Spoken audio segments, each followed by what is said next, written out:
such a pretty possum. You're a pretty possum. You're a scared possum. Hi, it's me, Vlog Jessica, back at you with another video. Today, we're going to try a dirty Baja Blast Mountain Dew from Taco Bell. You might remember my previous video where I tried a dirty Mountain Dew. That was just regular Mountain Dew. This is a Mountain Dew Baja Blast Dirty Soda. There we go. And as I drink this Mountain Dew Baja Blast Dirty Soda, I'm going to tell you a story from this morning about how I rescued a possum. But before we go any further, I just want to remind you to like, subscribe, and hit that notification bell so you never miss a video. So this morning, I got a text from my mom, and she said, "There's a possum in the yard." So apparently earlier in the morning, my parents' neighbor was outside with her dog, and she saw a possum in her yard. And she yelled over at my mom, who was out on the deck drinking coffee, oblivious to the possum. And she says, "There's a possum in your yard." And my mom said, "You see a fox?"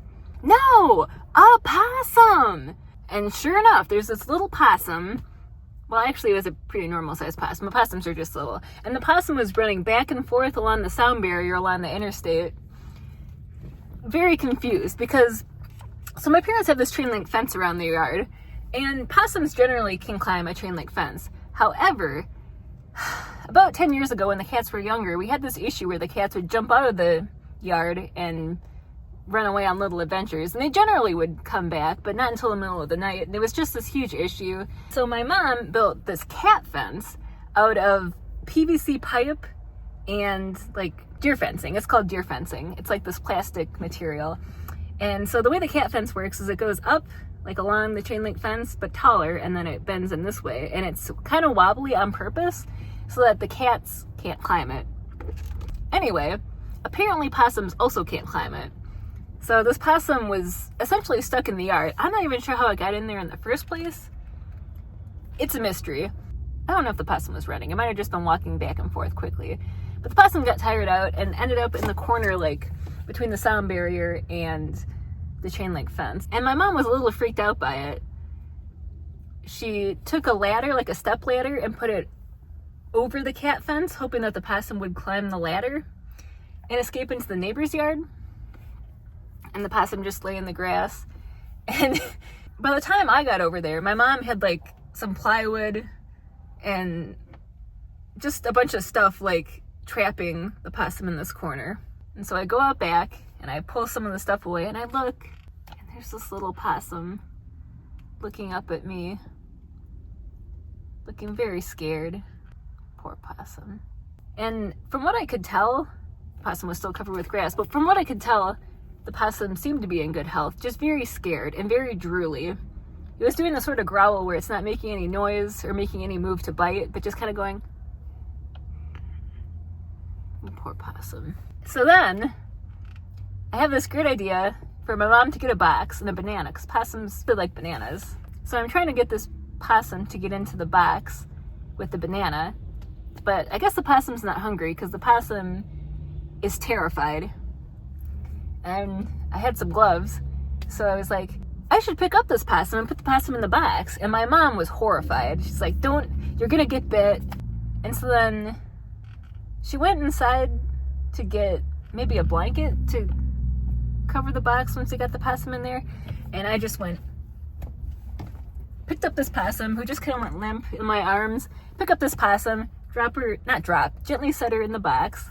I also don't know if this possum is a girl. She was just small. I didn't see a pouch or anything, so I don't know for sure. So anyway, I put her in the box. I give her the rest of the banana, and she's just like shaking a little bit, drooling a lot. She was so drooly and looking up at me like she was scared that I was gonna hurt her. And it took a lot of self-control to not like pet this possum, and I didn't do it. I wanted to. I don't know, I have this dream of like rescuing a possum, and the possum like crawls into my arms and I hold it like a baby. The possum looks up at me. "Oh, you want me to adopt you, little fella?" okay. But in real life, that's not really how that works. Possums are just, I don't know. It's scary to be a little possum in the big world. In any case, so the possum is in the box, and the tail is like over the edge of the box, and that's when I see something disgusting.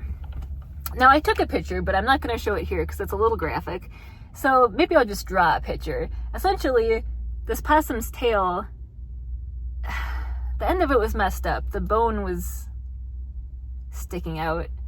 I don't know if it got stuck in something or if it was frostbite that started to heal. I don't know, but it looked painful. My mom called the Dane County Humane Society Wildlife Center. Now, my family is very familiar with the Dane County Humane Society's Wildlife Center because we just tend to find a lot of injured birds. This was the first time that we'd found a possum. My mom called them and they said, could you send us a picture of the injury? So I sent the gross picture of the possum's messed up tail, and they said, oh, bring this possum over immediately. Now, how are we going to transport the possum? My mom is still a little freaked out by the possum. She doesn't find them as cute as I do. She thinks that they're going to just like jump up and bite her, which, like, yes, you do need to be very careful of wild animals, and I think I would approach like a raccoon or something very differently. I don't know, maybe it's just because I like possums, but I think part of it too is they look scary, but they're not very aggressive. Now, this isn't me saying, like, don't sue me if you go and pick up a possum and it bites you. I'm just saying that as far as wild animals go, they're pretty mellow. Okay, so the possum is in the box. We put a bulletin board on top and a blanket. And I pick up the box and take it down to my car. My mom doesn't have a car at the moment because Nathan was borrowing it because he totaled his car because someone hit him. All this to say, so my mom wasn't sure she wanted to have the possum sit on her lap. So I had her drive, and I sat in the passenger seat with the possum on my lap in the box. Now, the box had little holes in the bottom, and I was just wearing shorts, and I started to feel liquid on my legs. I don't know if it was drool or urine. But I had my mom get a blanket to like put on my lap so that I wasn't getting full of possum liquids. My mom and I drive to the wildlife center. We get there, pick up the possum, bring her in, and they liked my shirt. And my mom said, oh, Jessica knows a lot about possums. She loves possums. And I had just like gone out and picked up a possum, which I'm not sure you're supposed to do. So I was like, well, I'm not an expert or anything. I just like possums. And then they took the possum from us, and all the stuff. My mom didn't want the blankets or the sheets back because they were contaminated with possum at this point, and she didn't feel comfortable even washing them. So they took the possum right away to like the feline medical center or whatever. They were gonna do an examination of the possum, and they said that if it was that the tail looked like it probably had been frostbite, and they would probably have to amputate the end. And I forgot about my due. And it was kind of weird that the possum had let me pick it up. Usually possums don't do that. And I know this from experience, like finding healthy possums in the wild, they generally run away from me, which is sad, but it's good. I mean, they're wild animals. Where was I going with this? Oh, and so she said that might have meant that the possum was sick or something. And in that case, they might have to end up euthanizing the possum. Oh, I hope not. But if it is just the tail, like, it was just the very tip of the tail, generally possums have a hard time out in the wild if they don't have any tail because they use it as, like, to help them grip when they're climbing. They don't hang from their tails. Just the baby possums do. That's a myth that adult possums hang from trees by their tails. They don't do that. But they do use their tails just like as an extra, limb to help them climb. And they use it to pick up leaves, to build a nest. It's very cute. And I was talking about this with the woman at the wildlife center, and she said, you do know about possums. And I was pretty proud of that. And then after that, my mom and I went home. We've got a pamphlet about the wildlife center, and then I've got a patient number, like a patient ID. So I'm gonna reach back out and see what happened with this possum, because I'm definitely curious either way, and definitely rooting for this possum. So yeah, that's my possum story. Now on to the Dirty Baja Blast. I like it a lot. I like this way better than the regular Dirty Mountain Dew. I think mostly because I just like Baja Blast better than regular Mountain Dew. Like, I like basically all Mountain Dew flavors, but this is just by far the best Mountain Dew flavor. It's so good, Baja Blast. And I don't know how they make this at Taco Bell. At first I thought maybe they put some sort of cream in there, but I think it'd be kind of clumpy if it was real cream. And so yeah, I'm a big fan of this. Oh, I don't think I mentioned that this is actually I'm not gonna be able to say it, Baja Blast Zero dirty soda. Now, because the dirty creamer part has sugar, it's not like completely sugar free, but it's less sugar than like a regular Mountain Dew Baja Blast dirty soda. There, I said it. I don't know, this is really good. This could be my go-to summer treat. It's refreshing. It's the Baja Blast, so it's kind of the like citrus. I always have a hard time describing this, like what Baja Blast is. It's like pineapple, and then yeah, it's just got like a vanilla cream flavor added to it, so it's delicious. So this medium soda cost me $3.19, so it does cost more to have the dirty added to the soda. I think it's worth it if you're in the mood for something very sweet. It is very sweet. Yeah, I don't really have much more to say about it other than I think it's really good, and I like it better than the original regular Mountain Dew dirty soda that I tried in my previous video. Comment down below if you've ever met a possum, or what you think of the Dirty Baja Blast Mountain Dew Baja Blast Dirty. Hi, it's me, your friendly neighborhood possum rescuer. The last time I spoke with you, it was like mid-April, and it's now early June, and it is really hot out, and I have a possum update for you. So I thought it might be nice to do another possum update / soda review. It's really, wow. Oh, so this is the Mountain Dew Baja Midnight Dirty Soda from Taco Bell. Full of sugar because it doesn't come as a diet option. Sean and I first tried the Baja Midnight Soda last summer up in Green Bay. Mountain Dew Baja Midnight, the perfect dew to drink at midnight. Ooh, that's good. Is this grape flavored? It's kind of unclear. Okay, so time for the dirty soda review. First of all, I mean, I can't get over just this. Interesting. Oh, there we go. Oh, that's pretty. Like, I get it's purple, but it comes across as gray, which is my favorite soda color. Oh, that's really good. It's sort of this, like, what did we determine the flavor was? Passion fruit? And then it's got the, like, the creamy dairy stuff. Is it actually dairy? Hard to say. Is it actual cream? I don't know, but it does taste good. I got a large and it was $3.49. Okay, so now for the update about Marrow. Did I mention that we named him Marrow? As in bone marrow on account of his tail? It's a little gross. Oh, also, I think in the last video I was referring to Marrow as a girl. So, sorry for misgendering you, Marrow. I thought he was a girl. Turns out he was just small and malnourished. Poor Marrow. But yes, Marrow was in fact a boy possum. So when we last left off, my mom and I had dropped Marrow off at the Dane County Humane Society's Wildlife Center.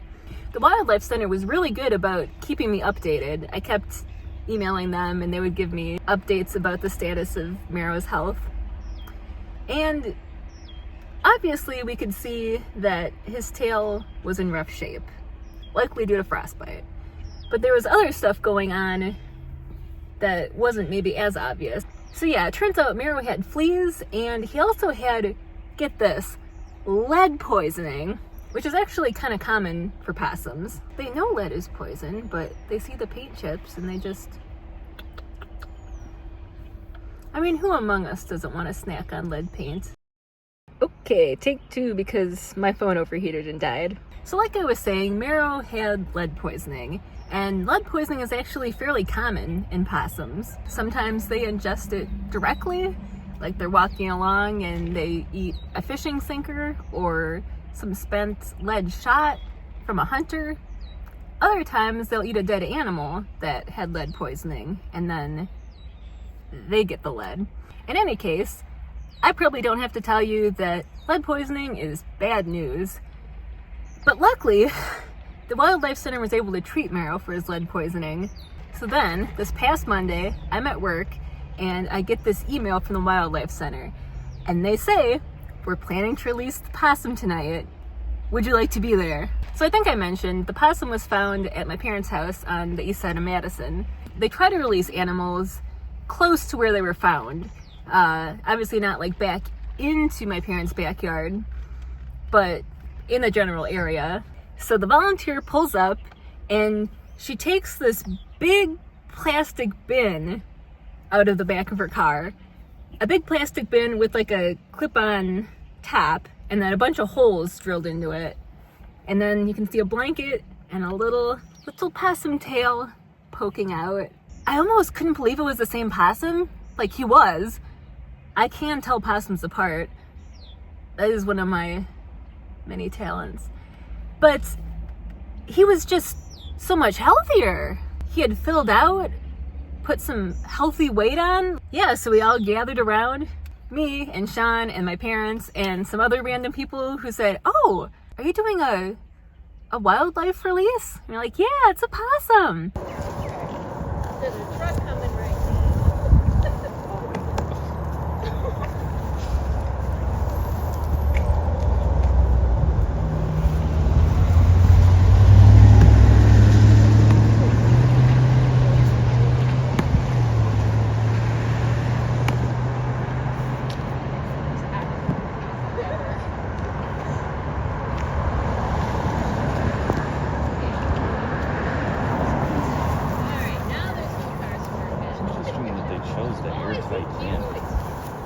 There's little holes in it. Yeah. It's healthier than when you took him in.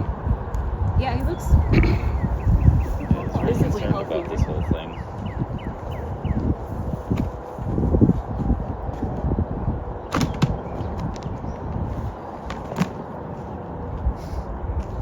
Run, be free!